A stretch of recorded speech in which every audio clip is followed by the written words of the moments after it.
The wedding.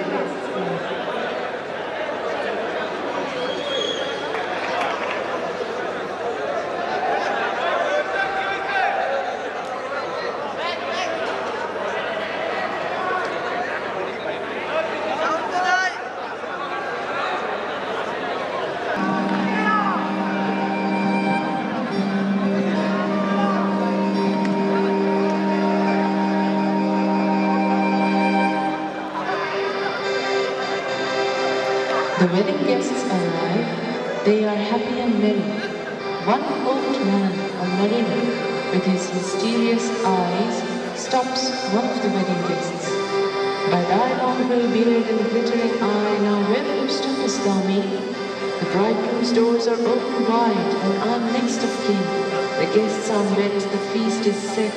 Mayst hear the merry din. He holds him with his skinny hand. There was a ship, quoth he. Hold off, unhand me, greybeard loon. Eftsoons his hand dropped he. He holds him with his glittering eye. The wedding guest stood still, and listens like a 3 years child. The mariner hath his will. The wedding guest sat on a stone. He cannot choose but hear. And thus spake on the ancient man, the bright-eyed mariner. And now the mariner starts to narrate his story. The ship was cheered, the harbour cleared, merrily did we drop below the kirk, below the hill, below the lighthouse top. The sun came up upon the left, out of the sea came he, and he shone bright, and on the right went down into the sea. The ship fell into a storm. It was so strong and deadly. And now the storm blast came, and he was tense and strong. He struck with his overtaking wings and chased us southward. And now there came both mist and snow, and it grew wondrous cold. The ice was here, the ice was there, the ice was all around. It cracked and growled and roared and howled like noises in a storm. Somewhere from the ice came a beautiful bird, albatross. It went with across an albatross, toward the forward cave, as if it had been a Christian soul repainted in God's name. And a good south wind sprung up behind. The albatross did follow, and every day for food or play came to the mariner's hollow. Oh, the mariner had done something miserable, so miserable. With his crossbow, he shot albatross.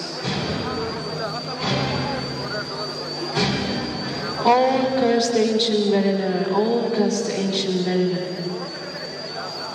Nor dim nor red, like God's own head, the glorious sun of Christ.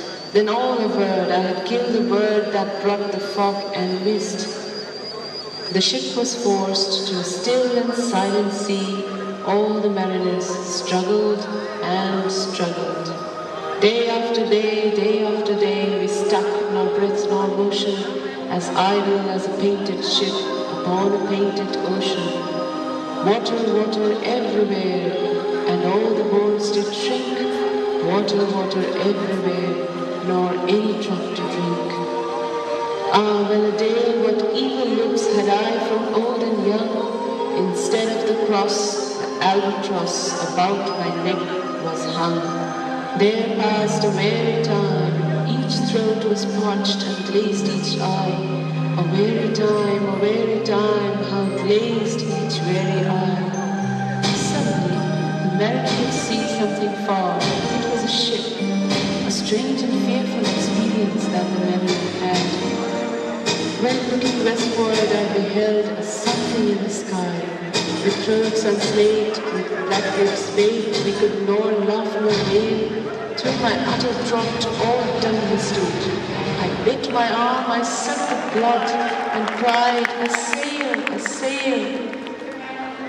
On that ship, the mariner saw two figures, death and life and death. Are those her ribs through which the sun did peer as through a grate?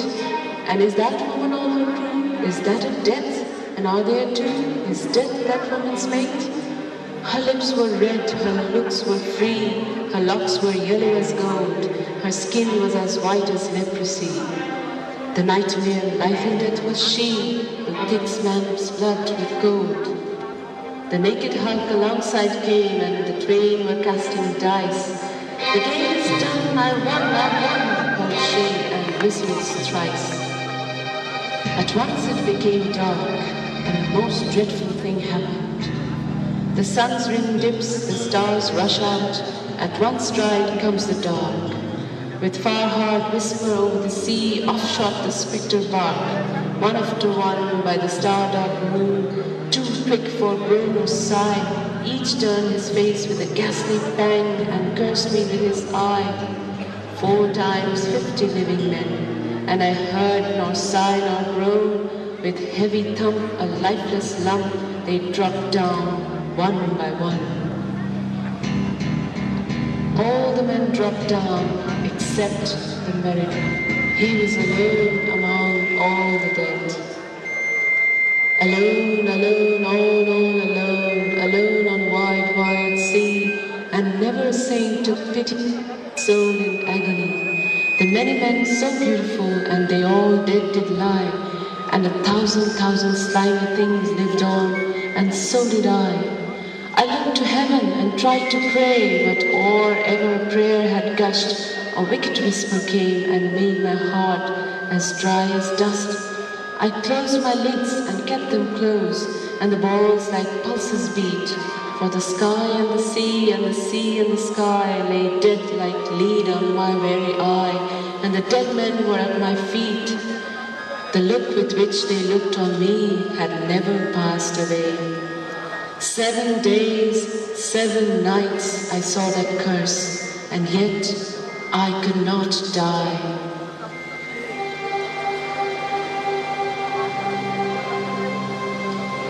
The moon came up. Surprisingly, there was a change in the mariner. He looked at the water snakes and loved them. Beyond the shadow of the ship, I watched the water snakes. They moved in tracks of shining white, and when they reared, the elfish light fell off in hoary flakes. Oh, happy living things, no tongue their beauty might declare. A spring of love gushed from my heart, and I blessed them unaware. Sure my kind saint took pity on me, and I blessed them unaware. The self-same moment I could pray, and from my neck so free the albatross fell off and sank like lead into the sea. Finally the mariner could sleep. When he woke up, it rained. And soon I heard a roaring wind. It did not come anear, but with its sound it shook the sails that were so thin and sere. He heard a roaring wind, and more dreadful, the dead men gave a groan and started to rise. They groaned, they stirred, they all uprose, nor spake nor moved their eyes. It had been strange, even in a dream, to have seen those dead men rise. It was dawn again. The ship started to move on and jerked. Then, like a pawning horse let go, she made a sudden bound. It flung the blood into my head, and I fell down in a swoon. The mariner became faint. The mariner could hear 2 voices. How long in that same fit I lay, I have not to declare. But ere my living life returned, I heard, and in my soul discerned, 2 voices in the air. Is it he, quoth one, is this the man? By him who died on cross, with his cruel bow he laid full low the harmless albatross. The other was a softer voice, as soft as honeydew. Quoth he, the man hath penance done, and penance more will do.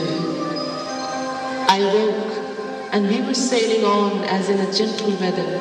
It was night, calm night, the moon was high, the dead men stood together. All stood together on the deck, for eternal dungeon fitter. All fixed on me their stony eyes that in the moon did glitter.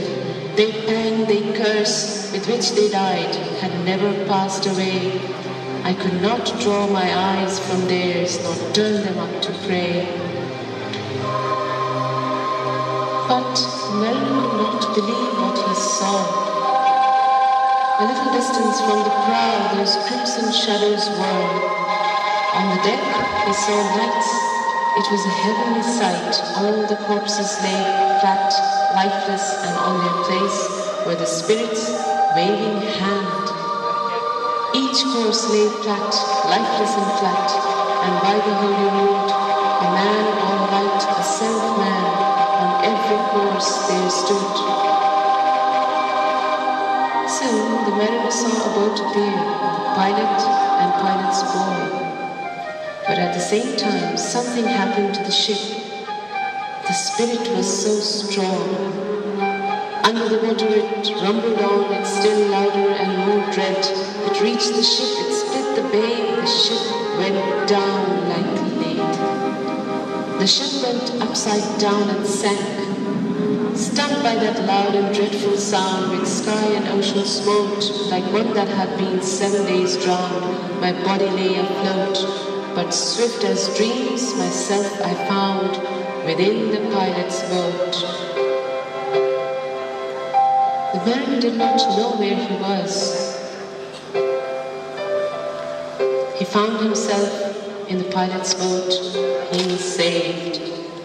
I moved my lips, the pilot shrieked and fell down a fit. The holy hermit raised his eyes and prayed where he did sit. Oh, shriek me, holy man, the hermit crossed his brow. Say quick, quoth he, I bid thee say, what manner of man art thou? The mariner started to say what dreadful had happened to him. From then on, he always had to tell the story to ease his pain, his agony. Forthwith, this frame of mine was wrenched with a woeful agony, which forced me to begin my tale, and then it left me free.